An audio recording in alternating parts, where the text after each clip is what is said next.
Chapter 9. The Smile. At first, no one spoke on the trip back. It was as if they didn't want to break the spell of joy that had settled over them. Even though Jack was bumping up and down in the cart, he could still remember the feeling of flying smoothly through the sky. He could feel the wind rustling his long feathers. The cart passed through a gate in the city walls. As they started through the streets, Annie broke the silence. "So if fame is not the secret of happiness," she said to Leonardo, "then what is? Do you think it could be flying?" Leonardo thought for a moment. No, the secret of happiness cannot be flying," he said. "Why not?" asked Jack. "Because flying is a great dream that no one but us will ever realize," said Leonardo. "Surely happiness cannot be only for us." True," said Annie. "So what do you think the secret is?" asked Jack. Leonardo was silent. Then he sighed. "I must think about it," he said. Jack looked worriedly at the sky. The sun would go down soon, and night would come. According to their rhyme, they were supposed to leave when the night bird sang its song. How long do you think it'll take you to think about it?" Jack asked. "I do not know," said Leonardo. "Right now, all I know is that I must hurry to meet with my model. She is already unhappy enough without my being late." "Why is she unhappy?" asked Leonardo. "She will not say," said Leonardo. "Perhaps she is tired of posing for me. For 3 years she has been sitting for her portrait." "Whoa, that's a really long time," said Annie. "Especially if you're just sitting." Yes, it is," said Leonardo. "Lately she will not even smile. She only stares at me sadly. I have tried hiring singers, musicians, and jokesters to amuse her, but nothing helps." "Maybe you shouldn't meet with her today," said Jack. He didn't want Leonardo to lose his good feelings from flying, and he wanted him to spend time thinking about the secret of happiness. "No, I must," said Leonardo. "The light is perfect today. Late afternoon is the best time for painting a portrait. In my courtyard, when the sunlight is golden and shadows are beginning to fall." Shadows were falling as the white horse pulled the cart into Leonardo's courtyard. A young woman was standing by the studio door. "Lisa!" called Leonardo. "Hello, Leonardo," the woman said. She wore a dark gown with a silk cloth over her shoulder. A thin veil covered her long brown hair. She had a high forehead and large brown eyes. Oddly, she looked like someone Jack knew, but he couldn't remember who. "Forgive me, Lisa, I'm late," said Leonardo, leaping down from the cart. "Will you wait for me to set up my things?" "Yes, I will wait," said Lisa. Leonardo hurried inside, and Jack and Annie climbed down from the cart. "Hi, we're Jack and Annie," said Annie. The woman smiled at them. "I am Lisa," she said. "You look familiar to me," said Annie. "Really?" said Lisa. "Are you from Florence?" "No, we're from Frog Creek, Pennsylvania," said Annie. "It's far away." Lisa smiled again. "I like the name of your town," she said. So Lisa did smile for other people, thought Jack. He wondered why she wouldn't smile for Leonardo. Leonardo came back outside carrying a small canvas, an easel, and a paint box. He then brought out a stool for Lisa. She sat down and folded her hands. Leonardo placed the canvas on his easel as he prepared his paints. Jack and Annie looked at his painting in progress. "Nice," breathed Annie. The small canvas showed the model Lisa. Except for her mouth, her whole face had been painted. In the background was a misty landscape with mountains and winding rivers. Leonardo picked up his brush, dipped it into a paint jar, and began to work. Jack and Annie watched closely as the great genius brushed a thin coat of green paint over the scenery. "What are you doing now?" whispered Annie.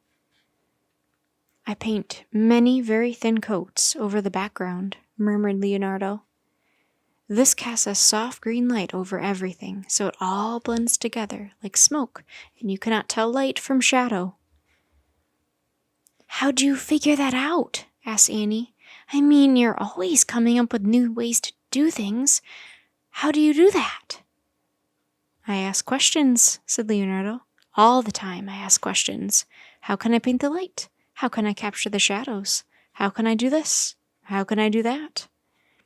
Leonardo stopped painting. He put down his brush and looked at Jack and Annie. His eyes were sparkling. And now, my friends, I know the secret. You do? Said Jack. Yes, said Leonardo. The secret of happiness is available to all of us, every hour of every day. Young, old, rich, poor, everyone can choose to find happiness in this way. How? Asked Annie. What's the secret? She and Jack leaned forward, eager to hear the answer. Curiosity, said Leonardo.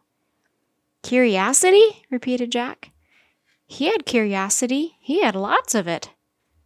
Always ask questions, said Leonardo. Always try to learn something new. Ask why, when, where, what. Say, I wonder what this means. I wonder how that works. I wonder what this person is like, and that person, and that one. I am always searching for answers to things I do not understand. Me too, said Jack.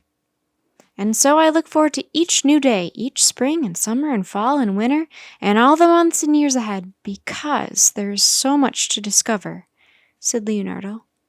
Me too, said Annie. Through my curiosity, I forget my failures and sorrows, and I feel great happiness, said Leonardo. He looked up at the sky. For instance, one might wonder how they built that 8-sided dome on top of the cathedral. I do wonder that, said Jack. And I wonder what exactly makes the clouds change shape, said Annie. And what makes bread crackly on the outside and soft on the inside? Asked Jack. Are there really just 10 types of noses? Said Annie. How many kinds of ears are there? Said Jack. How many kinds of feet? Hands, said Annie. Eyebrows, said Jack. Their two voices spilled over each other as they kept calling out questions. And who rings the bells in the bell tower? Why is the sky blue? Where do city birds sleep? And why won't Lisa smile for Leonardo? Asked Annie. Jack and Leonardo looked at Annie. Then they all turned and looked at Lisa. Jack had actually forgotten she was sitting near them. The quiet, lovely woman blinked. What? She said. What did you say? Why won't you smile for Leonardo, Lisa? Asked Annie. Are you mad at him because you've been posing for 3 years? Lisa's face grew red. She seemed to be fighting tears. She shook her head. Is there another reason? Annie asked softly. Lisa looked at Leonardo. He was staring back at her. Yes, she whispered. There is.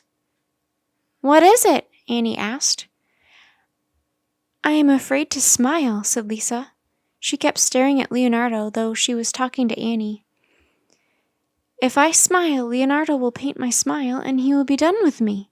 He will sell my portrait to my family and never think of me again. There was silence for a moment. Jack and Annie looked at Leonardo.